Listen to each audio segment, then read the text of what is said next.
14 নম্বর ক একটি কাজ পি তিনি করে এবং খ টু পি তিনি করে। তারা একটি কাজ আরম্ভ করে এবং কয়েকদিন পর ক কাজটি অসমাপ্ত রেখে চলে গেল। বাকি কাজটুকু খ 8 দিনে শেষ করে। কাজটি কতদিনে শেষ হয়েছিল? প্রথমে যে কাজটা করব, যে প্রশ্নে কি বলা হয়েছে, প্রশ্নে বলা হয়েছে কাজটি কতদিনে শেষ হয়েছিল। তা প্রথমে লিখব ধরি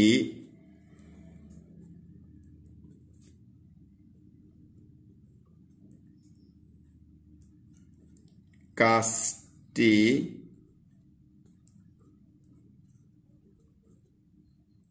ডি দিনে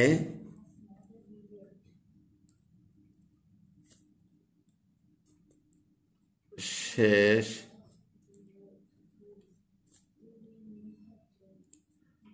হয়েছিল। ধরি কাজটি ডি দিনে শেষ হয়েছিল। এখন ক টোটাল কাজটা করতে 2 দিন লাগছিল, এখন ক কিছু অংশ করে চলে গেছে আর খ বাকি কাজটুকু 8 দিনে শেষ করে। ক চলে যাওয়ার পরে যেটুকু এটুকু 8 দিনে শেষ করে। তাহলে খ কিন্তু কন্টিনিউ কাজটা করে, অর্থাৎ সম্পূর্ণ কাজটা কিন্তু সম্পূর্ণ কাজটাতে খ এর অবদান আছে। তা লিখতে পারি যে খ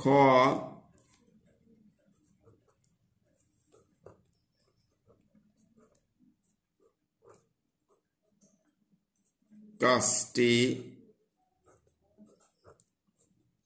করে ডি দিনে। এটা খ কে বলা যায়। এবার ক এর ব্যাপারটা আসে। ক কাজটি করে ইকুয়াল, তাহলে ক কি করে? ক হচ্ছে কাজটা কন্টিনিউ 2 দিন ধরে চলে আর ক কিছু অংশ করে চলে যাচ্ছে অসমাপ্ত রেখে। আর এরপরে বলছে যে বাকি কাজটুকু খ 8 দিনে করে। টোটাল কাজ ডি, এখান থেকে যদি 8টুকু বাদ দিই, খর যে বাকি শেষের 8টুকু বাদ দিই, তাহলে কিন্তু কর পরিমাণটা হয়ে যাচ্ছে, অর্থাৎ ডি মাইনাস আর দিন বা দিনে যাই বলি। এটুকু বুঝলে অঙ্ক হয়ে যাচ্ছে যে কাজটি ডি দিনে শেষ হয়েছিল। খ কাজটি করে ডি দিনে, কারণ খ কন্টিনিউ কাজটা করছে। আর ক অসমাপ্ত রেখে চলে যায়, চলে যাওয়ার পরে বাকি কাজটুকু খ 8 দিনই করে। সম্পূর্ণ কাজটাকে আর বাদ দিলে ক এর কাজের পরিমাণটা পাওয়া যাচ্ছে। তাহলে এখন লিখব ক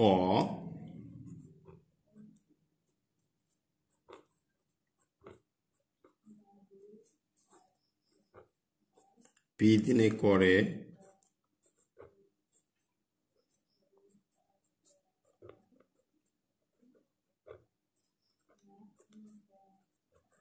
এক অংশ কাজ। এটা কোশ্চেনে দেওয়া আছে।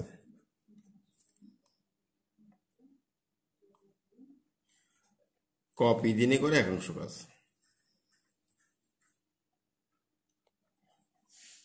অতএব ক একদিনে করে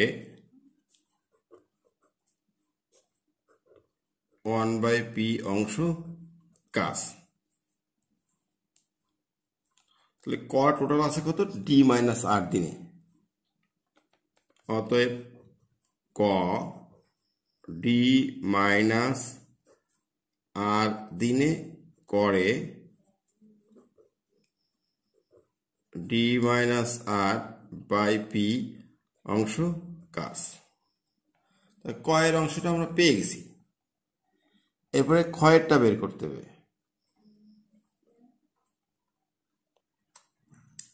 একইভাবে লিখব আবার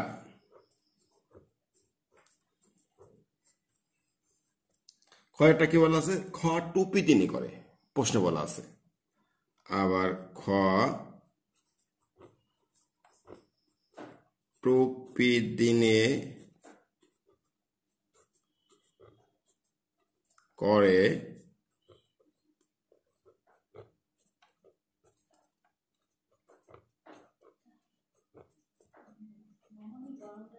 এক অংশ কাজ। অতএব খ একদিনে করে 1/2p অংশ কাজ। ক্ষয়ের বলা আছে ডি দিনে। অতএব খ ডি দিনে কাজটি করে d/2p অংশ কাজ। এখন ক আর খ মিলে সম্পূর্ণ কাজটা করে, একটি কাজ করে। তাহলে ক করলো এইটা, খ করলো এইটা। এখন শর্ত মতে এইটা প্লাস এইটা ইকুয়াল অন লিখি। তাহলে শর্ত মতে D minus R by P plus d/2p equal 1। এখন উদ্দেশ্য হচ্ছে আমার ডির মান বের করা, কারণ বলা হয়েছিল ডি দিনে কাজটি শেষ করবে বা কাজটি শেষ হয়েছিল।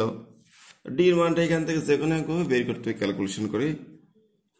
এক্ষেত্রে প্রথমে যে কাজটা করতে পারি, এখানে লসাগু করি। লসাগু হচ্ছে 2p, তাহলে 2 থাকে 2d minus 2r plus D equal 1, বা 3d মাইনাস 2r একবারে করি 3d মাইনাস 2r ইকুয়াল এই 2p দিয়ে গুণ করলাম 1 2p। উদ্দেশ্য হচ্ছে ডির মান বের করা। যেহেতু ডি বের করতে ডিটাকে রাখি ডান পাশে, আরগুলো বাম পাশে প্লেস করে দিই 2p প্লাস 2r। তাহলে অতএব ডি ইকুয়াল, এদের কাছ থেকে 2 কমন নিলাম, এই 2 কমন নিছি, আর 3 গুণ আছে, এটা ভাগ হয়ে গেছে। 2 কমন নিলে কি থাকে p প্লাস আর। অতএব লিখতে পারো যে 2 × p plus R whole by 3, তাও লেখা যাবে। তাহলে কাজটা শেষ করেছিল এতদিনে, অতএব কাজটা এতদিনে শেষ হয়েছিল লিখিত লাস্টে। অতএব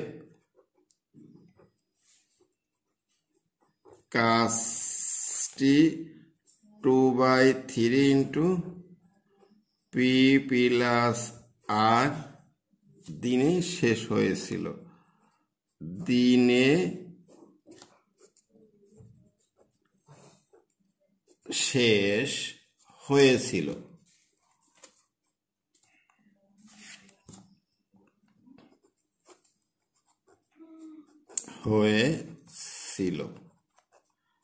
এটা অ্যান্সার। যদি এখানে পি ও আর এর কোনো মান থাকতো তাহলে একটা নির্দিষ্ট দিনের পরিমাণ পাওয়া যেত। 15 নম্বর, দৈনিক 6 ঘন্টা পরিশ্রম করে 10 জন লোক একটি কাজ 7 দিনে করতে পারে। দৈনিক কত ঘন্টা পরিশ্রম করে 14 জনে 6 দিনে ওই কাজটি করতে পারবে? এখন এখানে কি চাওয়া হয়েছে? মূলত দৈনিক কত ঘন্টা পরিশ্রম করে, সময় চাওয়া হয়েছে, ঘন্টা চাওয়া হয়েছে। তাহলে ঘন্টা বা সময়টা থাকবে ডান দিকে, আর সব বাম দিকে থাকবে। যেহেতু ঘন্টা চাইছে, ঘন্টাটা লাস্টে রাখবো। তো লিখি 10 জন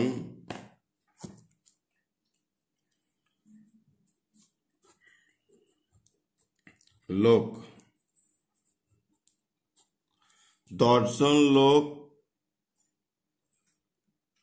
কাজটি 7 দিনে করতে পারে। 10 জন লোক, বেশি করে লিখতে হবে এটা, কাজটি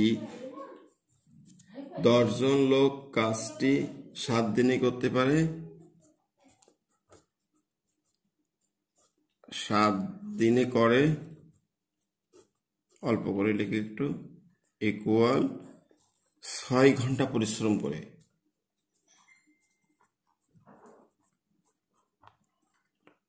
বা 6 ঘন্টায়, অল্প দিয়ে লিখলাম 6 ঘন্টায় বা 6 ঘন্টা পরিশ্রম করে। অতএব ঐকিক নিয়মে আসি, একজন লোক কাজটি একদিনে করে। একদিনে করলে বেশি সময় লাগবে, গুণ হবে। তাহলে 10 গুণ 7 গুণ 6 ঘন্টায়। আচ্ছা, এরপরে বলা আছে 14 জন লোক 6 দিনে। প্রশ্ন বলছে যে 14 জন লোক 6 দিনে। অতএব 14 জন লোক কাজটি 6 দিনে করতে পারে।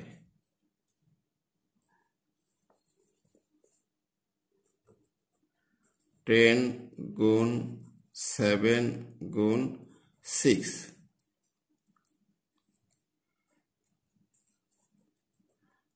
ভাগ 14 গুণ 6, কাটাকাটি করতে হবে। কাটাকাটিটা খুবই সিম্পল। 6 কাটলাম, 7 আর 14 করলে 2, 2 দিয়ে 10 কাটলে 5, 5 ঘন্টা। এটা অ্যান্সার। তা লিখতে হবে যে 5 ঘন্টা পরিশ্রম করে 14 জন লোক 6 দিনে কাজটি করতে পারে। এটাই যথেষ্ট। 16 নম্বর, মিতা একটি কাজ 10 দিনে করতে পারে, রীতা সে কাজ 15 দিনে করতে পারে। তারা একত্রে কতদিনে কাজটি শেষ করতে পারবে? দিন চাইছে, দিনের পরিমাণ কতদিন। তাহলে প্রথমে যেটা দেওয়া আছে যে মিতা 10 দিনে করে 1/2 কাজ। 10 দিনে করে ইকুয়াল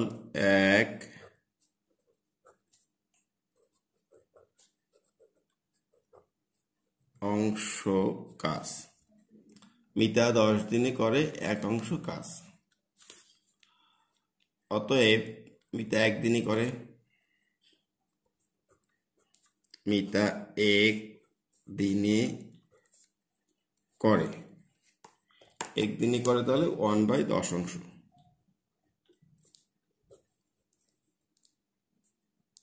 অংশ কাজ 1 দিনে। আবার রীতা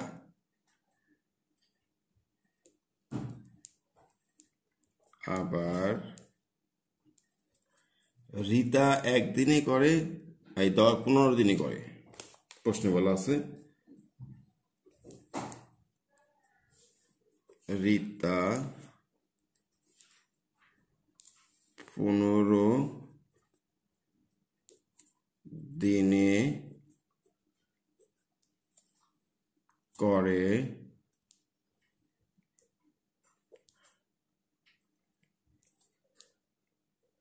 1/2 কাজ। এটা এরকম বের করতে হবে। অতএব রীতা 1 দিনে করে 1/15 কাজ। এখন তারা একত্রে 1 দিনই করে। মিতা প্লাস রীতা এই দুজন 1 দিনে করে।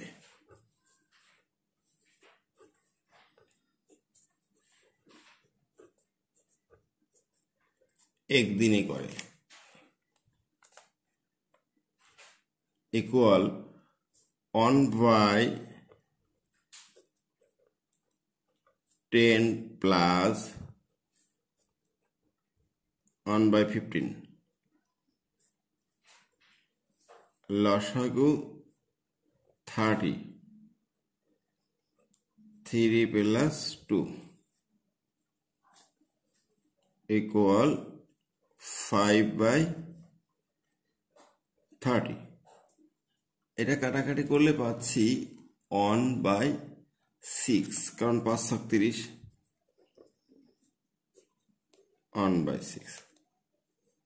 এত অংশ কাজ বলতে পারি, ব্র্যাকেট দিলাম, এত অংশ কাজ লিখতে পারি। এটা এত অংশ অংশ। তাহলে রীতা প্লাস মিতা 1 দিনই করতেছে কত? 1/6 অংশ কাজ। তাহলে বলতে পারি 1/6 অংশ কাজ করে 1 দিনে। লাস্ট যেটা লিখতে হবে যে 1/6 অংশ কাজ করে 1 দিনে। অতএব সম্পূর্ণ কাজ বা এক অংশ কাজ, তাই না? এক অংশ কাজ করে 1 গুণ 1/1। একের জন্য যেটা হবে কম হবে, কম হলে ভাগ হবে, একটু ভুল হয়েছে এখানে, এটা ভাগ।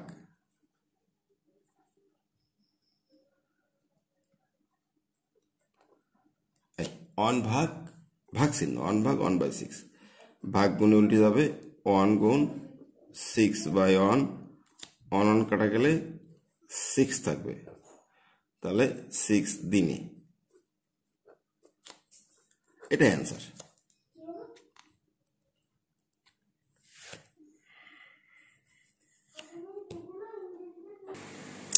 17 নম্বর, বনভোজনে যাওয়ার জন্য 5,700 টাকায় একটি বাস ভাড়া করা হলো এবং শর্ত হলো যে প্রত্যেক যাত্রী সমান ভাড়া বহন করবে। 5 জন যাত্রী না যাওয়ায় মাথাপিছু ভাড়া 3 টাকা বৃদ্ধি পেল। বাসে কতজন যাত্রী গিয়েছিল? শুরুতে লিখব ধরি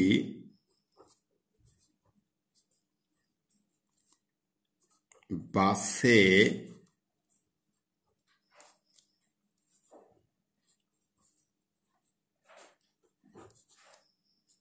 যাত্রী ইকুয়াল একজন, ধরে নিচ্ছি এটা যে বাসে যাত্রী একজন, মোট যাত্রী বা যাত্রী, মোট বাস ভাড়া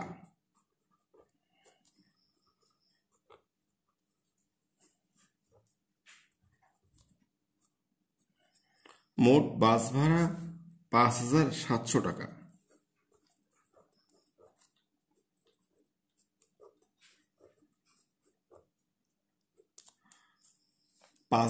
টাকা একটা বাস ভাড়া করা হয়েছে, যাত্রীর সংখ্যা অনির্দিষ্ট অর্থাৎ একজন, তাহলে অতএব প্রত্যেক যাত্রী ভাড়া দিবে, প্রত্যেক যাত্রী ভাড়া দিবে ইকুয়াল। দেখো এখানে অনেকের বুঝতে কষ্ট হয় যে কি করতে হয়, ভাগ গুণ যোগ কোনটা কি, এটাতে বুঝতে কষ্ট হয়। তাহলে একটা সিম্পল উদাহরণ দিই। মনে করো 100 টাকা দিয়ে একটা অটো ভাড়া করছো তোমরা, মোট যাত্রী যাবে 10 জন অটোয়, এক একজনে কত ভাড়া দিবে? 10 টাকা, অর্থাৎ মোট টাকারে যাত্রী দিয়ে ভাগ করছো। তাহলে এখানেও তাই, মোট টাকা বা মোট বাস ভাড়া হচ্ছে তোমার 5,700 টাকা হচ্ছে বাস ভাড়া, এই 5,700 টাকা, আর মোট যাত্রী এক্স জন। তাহলে মোট ভাড়াকে মোট যাত্রী দিয়ে ভাগ করলে প্রত্যেকের টাকার পরিমাণটা বের হবে, যদি এখানে এক্স অজানা মান এই জন্য বের হচ্ছে না। এরপরে কন্ডিশনে বলা আছে যে 5 জন যাত্রী না যাওয়ায়, তাহলে 5 জন যাত্রী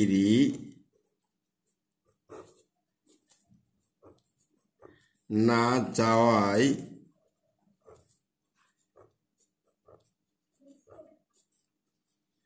দেখো মোট যাত্রী কিন্তু একজন, তাহলে এখান থেকে 5 জন যাত্রী না যাওয়ায় মানে 5 জন যাত্রী যাচ্ছে না, কোনো কারণে পিকনিকটা ক্যান্সেল করছে। 5 জন যাত্রী না যাওয়ায় বাসে যাত্রী গিয়েছিল, বাসে যাত্রী গিয়েছিল বা যাত্রী সংখ্যা যাই বলি, যাত্রী গিয়েছিল, মোট যাত্রী ছিল একজন, 5 জন যায় নাই, তাহলে 5 জন বাদ যাবে, x-5 জন। এই জন্য কিন্তু বাস ভাড়া কিন্তু মালিক কমায়নি, বাস ভাড়া যা ছিল তাই আছে। তাহলে লিখি এখন প্রত্যেক যাত্রী ভাড়া দিবে,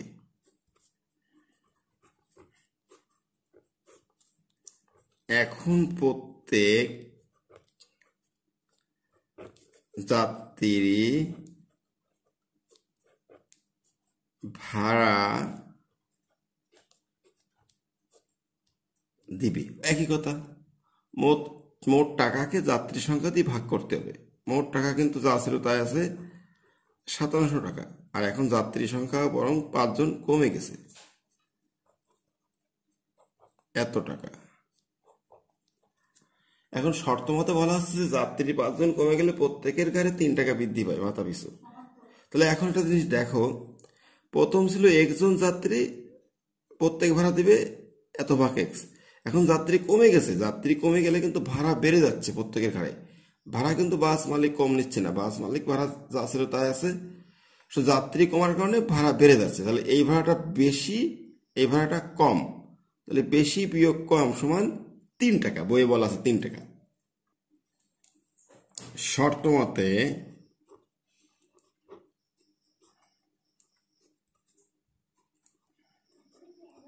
$5,700 বাই x-5,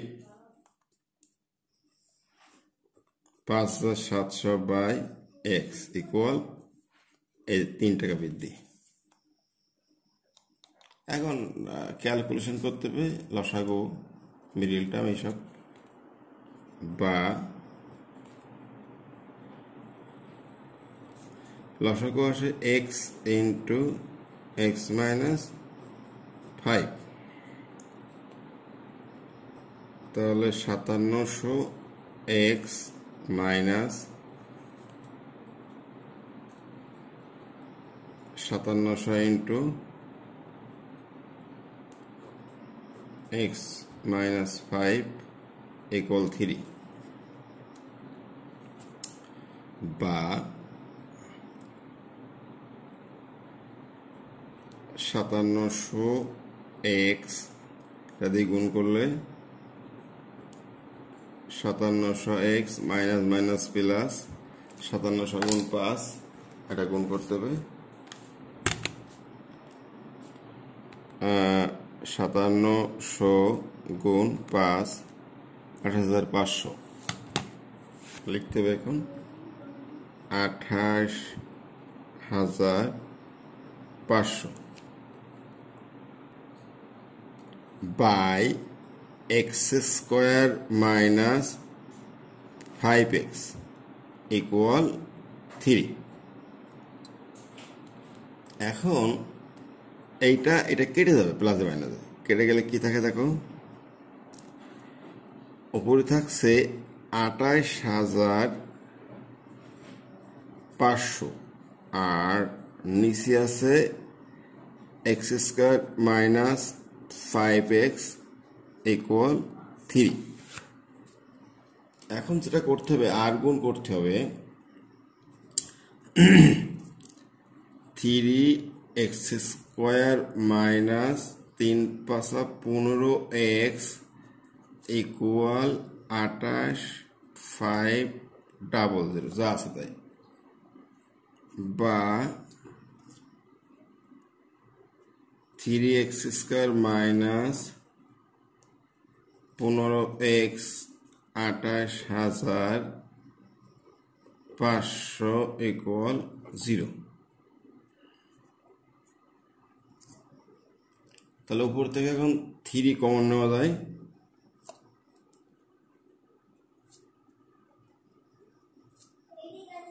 8500 ভাগ 3 ভাগ 3 9500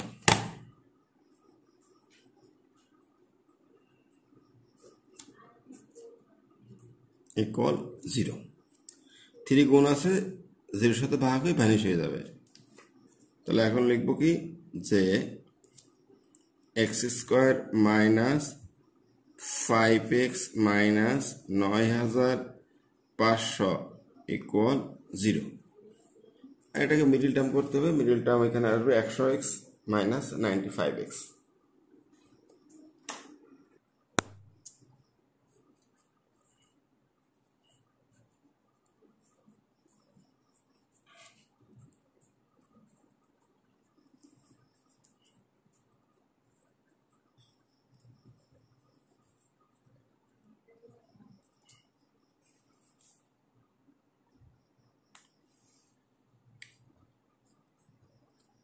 এই দুটো থেকে x কমন নিলে পাচ্ছি x মাইনাস 100 প্লাস 95 কমন নিচ্ছি, এক্স মাইনাস 100 ইকুয়াল 0। তাহলে এক্স মাইনাস 100 সবার কাছে কমন আছে, আর এক্স প্লাস 95 0। এখন হয়তো লিখতে হবে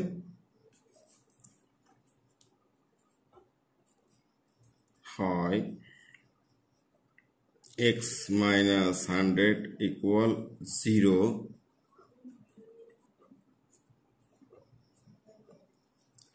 অথবা এক্স প্লাস 95 ইকুয়াল 0। তাহলে এখানে পাচ্ছি এক্স ইকুয়াল 100, এখানে পাচ্ছি এক্স ইকুয়াল 95। এক্স ইকুয়াল 95 মানটি গ্রহণযোগ্য নয়, কারণ যাত্রী সংখ্যা ঋণাত্মক হতে পারে না। লিখতে হবে মানটি গ্রহণযোগ্য নহে, কারণ যাত্রী সংখ্যা ঋণাত্মক হতে পারে না। লেখা দরকার না লিখলে চলবে। তাহলে এক্স ইকুয়াল 100 পেয়েছি। আসলে আমাদের চাইছিল বাসে কতজন যাত্রী গিয়েছিল, তাহলে কি অতএব বাসে যাত্রী